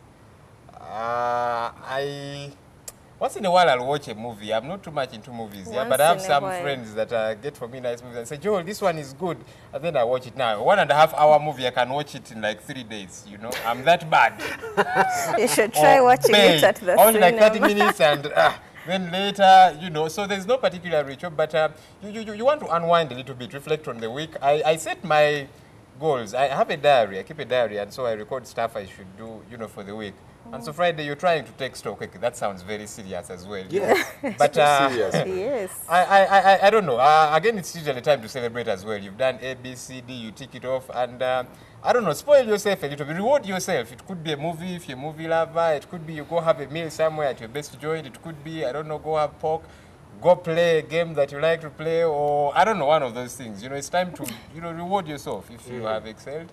Hopefully not to beat yourself up if things have not worked out as you expected them to. Right. What is a don't for a Friday? A don't? Well, the don't would depend on what you're going to do. If we're talking about going to work, if you're to look at, fine, you're feeling the weekend mood, it's setting in, you want to be comfortable. One don't in my opinion, would be, say, showing up to work in sweatpants. Just because you feel you have to be comfortable. You mean like if my pants, if I begin sweating, this becomes sweatpants? Not really. You know, the clothes have different categories. There are clothes you wear when you're going for a jog, when you're going to the gym. Now, for some people here in Uganda, and I've seen it, he will pick out the trouser and come with it to work. Just throw on a nice casual t-shirt, say a Uganda Cranes t-shirt, and they go to the office and they have no problem with it. So you think that's a don't? In my opinion, it's a don't. Really? Yes, because now the Uganda Cranes shirt is for wearing when you're going to cheer for the Uganda Cranes when they're playing. Maybe celebrating after they play. No. Or if you're the administrator it has its place. It shouldn't come to the workplace. Really? Yes, you know, but unless you're working, say, like you said, if you're working for FUFA, that would be okay. But if you're going to NTV, you're going to the bank, you're going to any other organization, it would it's a don't. You don't do that. Keep it where it is supposed to be. At the stadium, at FUFA offices, yes. I think I'd love to don a Uganda Cranes t-shirt. Yeah, on a show like this one, when you're celebrating Uganda Cranes win. If we are hosting a Uganda... Next week, eh? I should look for, do I have a Uganda Cranes t-shirt? He doesn't even have one. I might have one, but you see, I'm very good, like you're saying, I don't malaga wear them, so I'm your kind of person. But look, you know, I think sometimes we take this dress down thing too far. Yes. You know, I see some people who, they look like they are almost dressed, you know. I don't know whether material for clothes is very expensive nowadays, but somebody wears a big belt and they think it is a skirt. You know, either it is Kakundi show or Wakagongo show. Now, when they wear a very long skirt, it has a sleeve that comes all the way up until further notice. And you're thinking, it is a Friday, yes, nah, yeah. Mutuyambe. You know, especially with the men, we look and you slap yourself and you're like, there's a minister who alleged accidents are caused by these poor dressers, the guys, and you know. No, I think sometimes you take it too far. You want to remain decent, you know. Look into the mirror and you can always tell, by the way. I know some ladies, you find they are wearing some kwara and they say, for me, I'm okay with it. But internally, they're feeling okay. They're feeling smart. But you see, you don't dress for just you. That is why you will not walk naked, for example, because if it is too hot, manya what? No, whatever we do is tailored to literally everybody else. You know, I like to dress and feel comfortable and feel smart. But I'm also going to meet people. You know, I'm trying to be careful. What will they think about me? And what if I'm trying to make an impression? I know it's a Friday. I've always seen Joel around near my office area, and I want him to take me out for a drink. I might dress up to impress him. I'll come wearing leggings and a short top and make an impression. There's a young lady, a friend of mine, that actually, you know, she was dressed in a certain way, and I looked at her and she came to give me a hug. I told her, you first go and dress up, then you can come and we hug. Oh, now that hurt. Of course, really you know. bad. But she got the message. Today she dresses exquisitely. I look at her and I'm like, yeah, now this is it. So impression can go the wrong way. We need more of you around, because so many people go out there and they're dressed inappropriately, especially us here in Uganda. So many of us are the plus size, we are big, and you find really a respectable woman you would meet anywhere and you're like, oh man, as in I accord her my respect. She's a mother, she's, you know, she's a parent, she's a representative somewhere. And you meet her dressed in this really, really tight legging and the blouse is too short. There are these things called, what are jeggings? Jeggings, they're jean leggings, right? Yes, they are. You find the thing is hugging somebody and everything is there to see, you know, everything. Where there's a hump, it is there, you see. Where there's a valley, and you're thinking sincerely. Some people will choose to switch off their phones on Fridays. Why would you switch off your phone on a Friday? It's just like any other don't want day. Maria to call you and bother you. Well, that says a lot about you yourself as a person, because that means either you have a bad reputation with your friends, you know they're going to call you to demand for your money, or you're really what do they call them, antisocial? You don't want people to come in your way like, ah, man, I know Joel has a bad habit of asking for money, or Maria knows how to come and she always wants me to buy her drinks and she'll bring 3 friends along. Yes. So let me switch off my phone now. That's a good solution.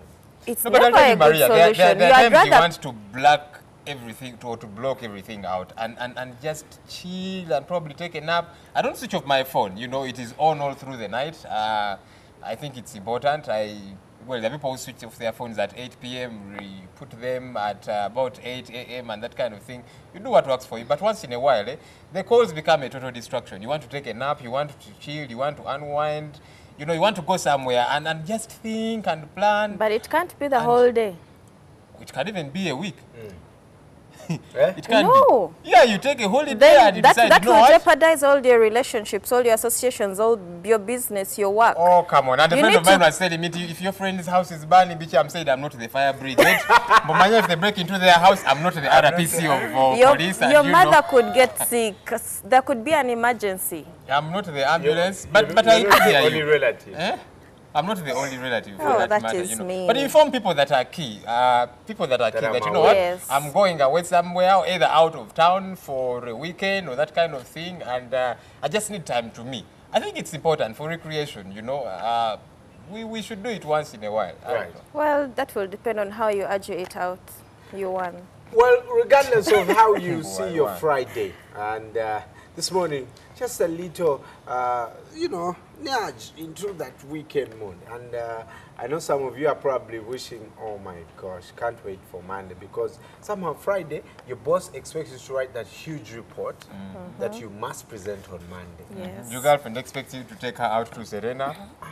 The deal has not struck, so you have potholes in your pocket. The relatives expect you to visit on Saturday and Sunday. Oh, you find the other way around. They are coming. They are coming. And you must provide for them. Or then you get time to spend, you know, with your kids. But they are that also should be a good thing. Some people, their houses at terror zones.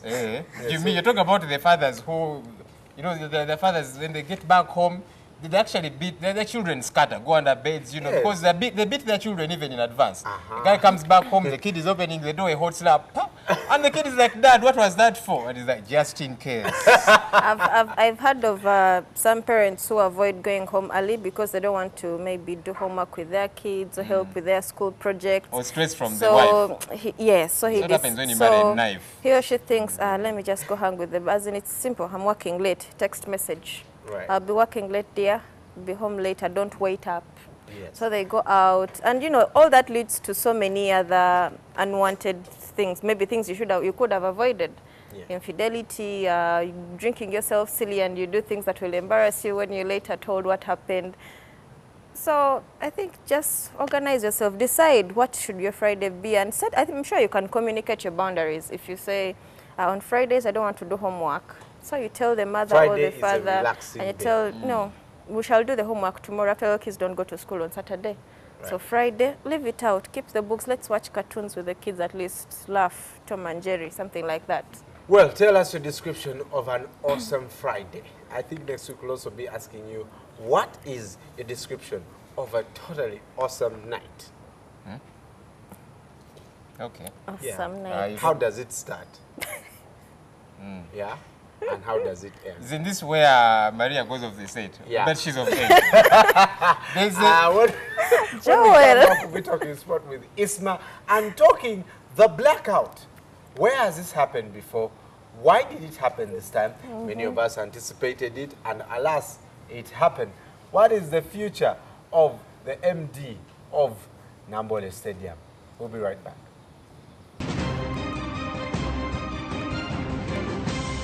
You're watching Morning at NTV with Simon Kasiate, Mabel Kebirunji, and Brian Mulondo.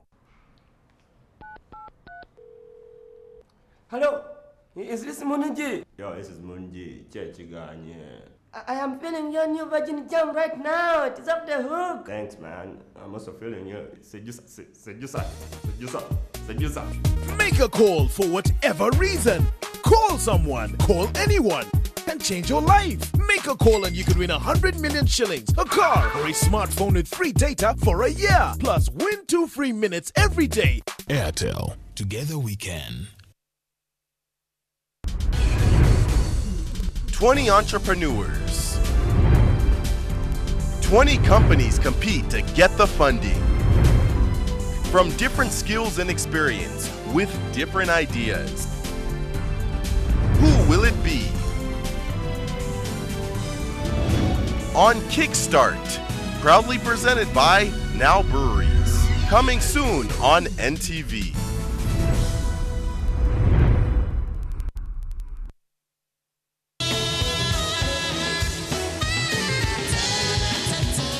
Welcome to Jazz with Isaiah, a musical venture that is entertaining. I'm a prisoner, you're a prisoner too.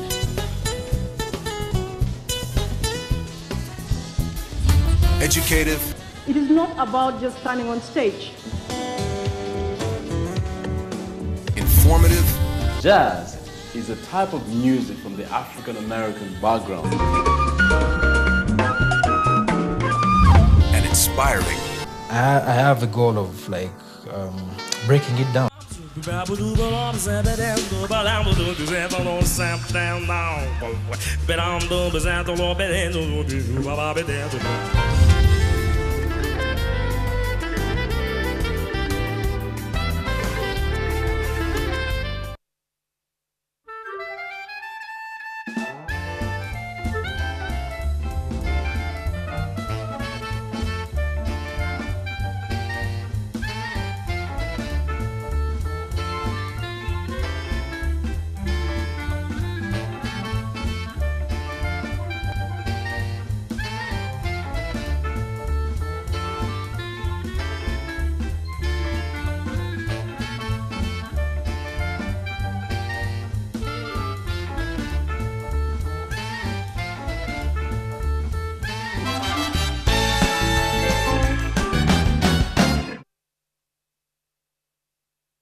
one show, just one. Best entertainment program. Log in for the glitz and glamour of Kampala's most flamboyant people and events. I'm here today for Coco Fingers video shoot. Big up NTV. Thanks for the support. Log in. Ndiwa nole ronzi ze kukakasa.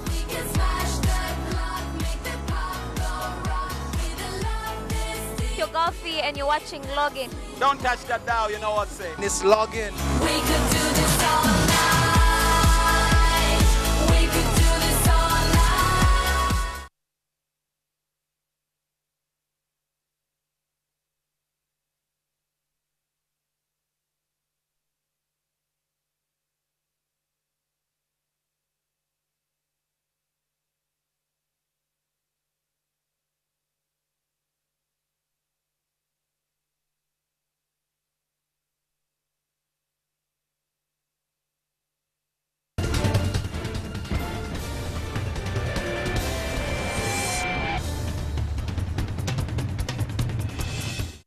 It's a 20 on to 9 o'clock, and here at the rooftop of the Kampala Serena Hotel, Isma and I, and maybe wherever you are, we'll be telling you what Mabel is up to. I think on Monday.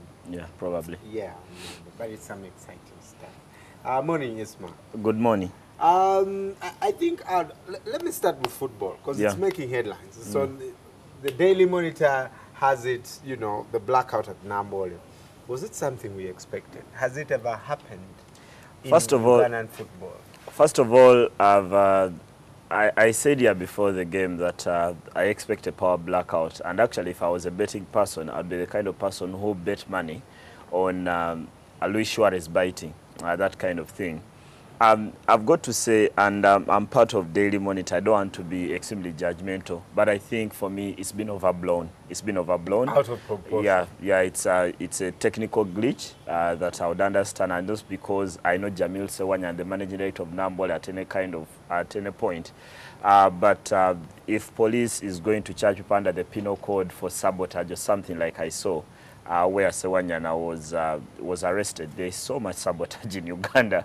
Yeah, so we are applying this extremely selectively. And actually, for many of the people who are being critical, I think it's out of ignorance that a technical glitch could happen in so many places, even in and I don't want to sound one of those who feel this inferiority complex towards the West, but even in more organized places, this thing happens, and it doesn't end up this way. But you know, trust politicians pick up on it. I was watching television last night on NTV Tonight, and all sides of this political spectrum picked up. Government has failed. The other ones are saying this, and I'm thinking, guys, come on, it's a technical failure. Probably Nambole overestimated themselves by using more floodlights than they normally use, and some of them are even faulty. At least I'm very sure, at least on this point There's in time. about 200 floodlights in that stadium. Only 80 were working on the day. Yeah, and those would be sufficient to light a game. Those would be sufficient to light a game. But I think if, for example, if Umeme supplies them a quarter of electricity to run 120 lights, they're probably using 170. And this was bound to happen at some point. I've got to say, to my honest feeling, it's been blown out of proportion. It was a bad thing, yes.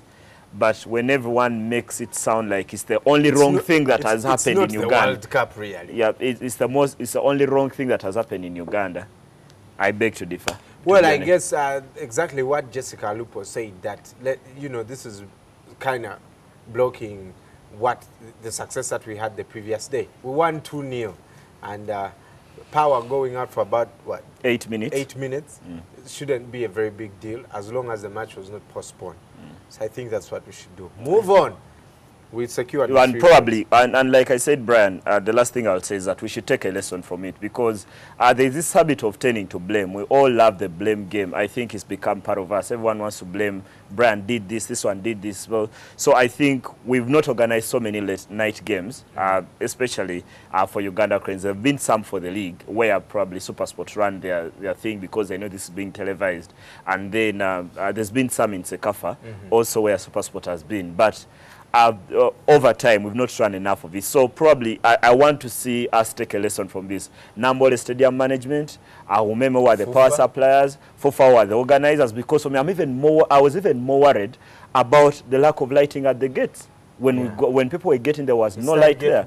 Yeah, and some gate was broken. The eastern gate was broken. People got in for free. Okay, it's good they get in for free, but under an arrangement, there could be a stampede. I'm worried about those things more than even the light.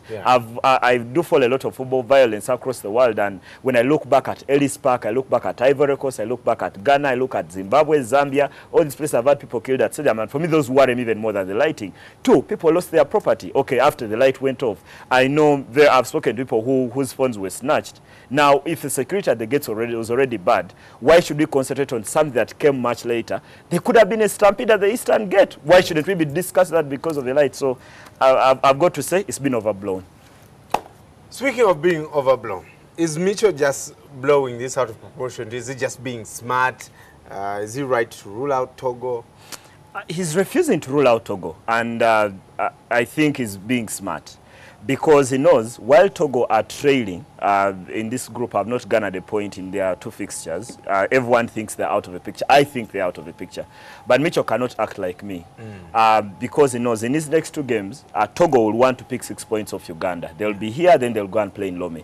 Togo know the only they'll get back into the picture for the Nations Cup is by beating Uganda on 2 occasions, which I highly doubt probably they'll be able to do.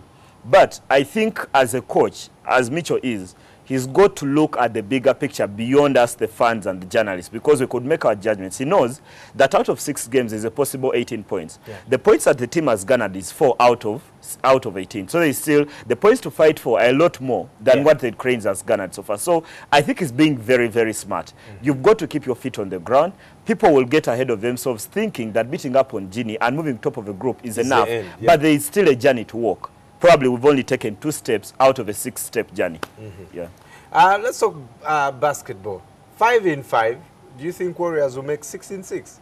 If they don't, it's only rain could stop them. They are going to play KIU Titans, and it's not disrespectful. You're going to say only God can stop them. Not even God can stop them. Probably. I don't want to relate. I want us to keep this human with this, because godly powers, we couldn't relate with them. But I've got to say that if KIU Titans beat them today, it will be close to a miracle, because I think Warriors are playing some of the best basketball. I've watched them in some of the games they've won, especially against Power and the other against City Oil. I think the scoring just doesn't stop. They are getting to the 80s and 90s regularly, and I've got to say that on nights like these, when they need someone to turn to, Ronnie Kaseo, the MVP from 2009, decides to turn on the style. So I have a feeling that for however good or bad KIU Titans will be on the night, Warriors are in the zone. When you get into that zone as sportsmen know it, when you get into the zone, you can do anything. You can do anything. Whatever you do just keeps going in. If it's basketball, if it's golf, if you hit your t-shirt, you'll get as close to the green as possible. If you're a footballer, when you're in the zone, even if a ball came and touched your thigh, it crosses the line. So I think Warriors are in the zone. Right. Well, as far as cricket, Uganda is still in South Africa. How do you think we'll progress there? After the success challenge that they had last week, which ended on Saturday, I thought the team had done so well because they had learnt a lot of lessons from their death bowling, from hitting the ball, and Roger Mkasa has been having a blinder. He had several 30s in the Africa Sixes, and he's had 2 half-centuries in the 50-over games they've been playing. But in terms of the results, they haven't been as good as probably they should have been, especially the first game they played this week against Kenya, where Kenya piled on over 300 and Uganda could only return with 180. All out, and that wasn't a very good return for them. But that event continues as they continue to prepare for the World Cricket League, which is going to be hosted here next month. I've got to say that I would love to think that they are getting a lot of lessons from this, the victories, the failures. And this week, when they lost to Kenya, I was extremely disappointed because of the score they managed to put up. The old problems about the poor batting were back, but thereafter they responded with very good results against a South African 11. They beaten up on a Zimbabwe invitation. They play Zimbabwe Invitational today and then Namibia tomorrow. So at the end of the entire event, the Africa Cup 50-over challenge there, when we get back here on Monday, I'll be able to make a very good judgment on where they made progress and where they failed. Right. Yeah. Well, speaking of progress, the under-17s are 180 away from 2015 Africa Cup. Where do you see us going? Is it possible? Wow. I'm a person of faith. They are in Zambia. They play Zambia today in the first of 2 legs in that qualifier for the Under-17 Africa Cup that will be hosted in Niger next year. I have a feeling that for whatever Matiale has done in beating up on Seychelles and Rwanda to get this far, including scoring 7 goals in 2 legs against Rwanda, is that Zambia is a different ball game. This is one of the best youth structures in Africa. Zambia and Ghana have been a benchmark.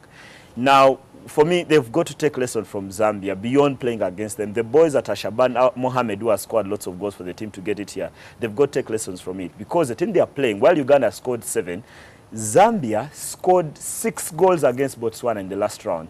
So over the 2 legs, probably Matia would want a good result in Zambia and come home and probably sort it out at Lugogo or Nambole, wherever they choose to put the game. But I've got to say that for me, if this team made it there, I hope it's a change in the mindset of FUFA and everyone involved with football. Because all these under-8 tournaments are always here. We never take part in them. No one ever cares. The time we took part a few years ago, we decided to put an over-age player and eventually were banned from the event. Right. So I've got to say that if they beat up on Zambia and qualify for the Nations Cup, this has got to be one of the biggest achievements of this federation, I think, in a long time, because we don't play at this level so often. Well, the Uganda Cranes is doing well, so hopefully the Cubs will also do very, very well.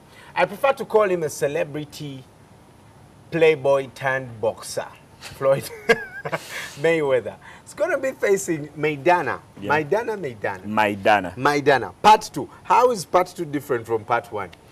It sounds like a series when you say part 1 and 2, yeah. And it reminds me of those fights between Mayweather and Oscar De La Hoya, part 1, 2, and 3, and okay, between Manny Pacquiao and Juan Manuel Marquez, that had part 1, 2, 3, and 4, and probably there could be a part 5 next year.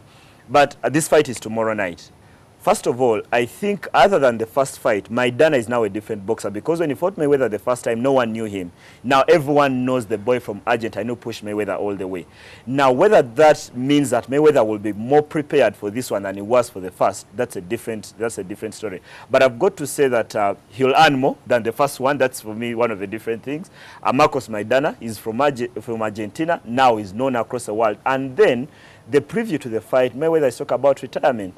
So how does he want to retire? Because he wants to retire at the moment he gets to 50 fights. He signed a contract with a television company called Showtime that shows all his fights for a lot of money, about 100 million per fight. Now what happens is that he says he's going to fight, this is 49th fight, he's not lost in 48. He says after this, he'll fight one more and then hang up the gloves. So I think the curtain call is edging ever closer for Mayweather. But this has got to be a brilliant fight. I can't wait. 3 a.m. Sunday morning. Wow. Okay, I'll try and get up for that. I don't think so, but I'll try. Okay, after 23 years, Ferrari finally needs a new chairman. Are the rails coming off? I think they've been off for quite some time, because Ferrari have not won a championship since 2008. And actually, for Fernando Alonso, who has competed and gotten Ferrari to the podium in 2010 and 2012, trying to fight for the F1 title, they've not had the car. And look at Di Montezemolo, the chairman who is leaving because of a disagreement with the Ferrari president, has been the part of the success and failure of this team. After 23 years, Ferrari has taken so many steps to get to the top, but they seem to have retrogressed. If you look at the past 4 years when Red Bull has been dominating and this year with Mercedes, Ferrari seem to be now the 5th-rate team. Yet, for me, Formula One it reminds me of that proverb about when what sneezes, someone catches a cold. When Ferrari sneezes, Formula One catches a cold. But now, when Formula One sneezes, Ferrari catches a cold. Because Ferrari has totally not been the team it's supposed to be. And this is where the problems arise. And someone had to pay the price. And it had to be the chairman. That's where it all starts. So after this, probably they could go back and restructure the team and see how they'll be competitive again. But it's been 6 years in slumber for Ferrari. How they get back, Di Montezemolo is gone. Now they can start there to rebuild the team. Right. So in football, of course, I'll ask you to just look at one game. Arsenal against Man City. Yeah, Brian, there's so many of them. Okay. What do you see?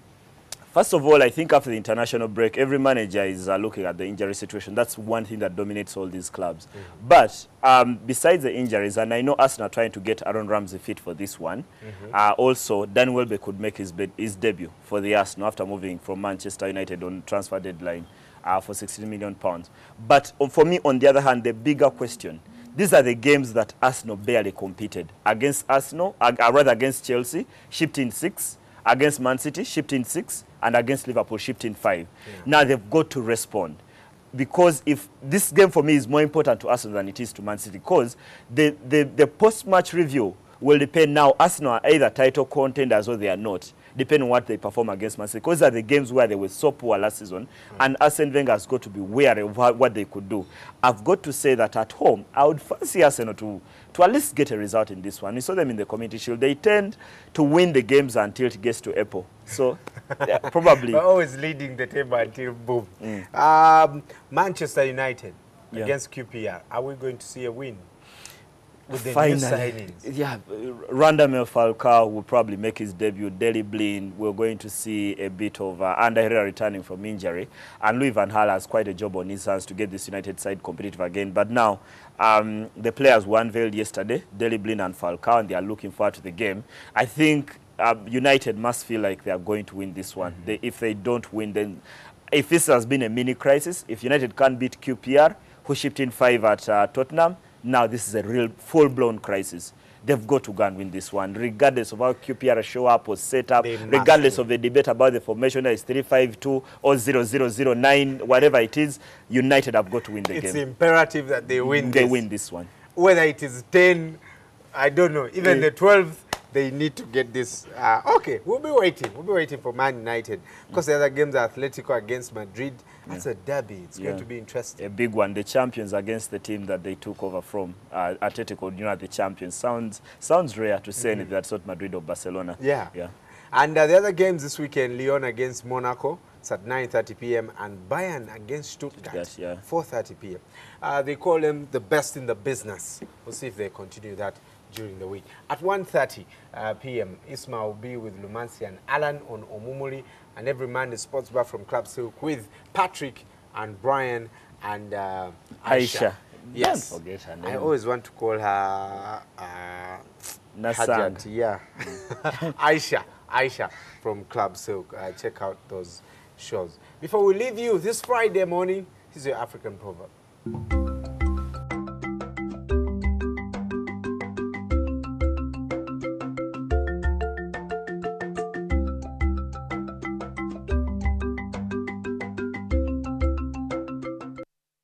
This one is from Kenya. He who refuses to obey cannot command.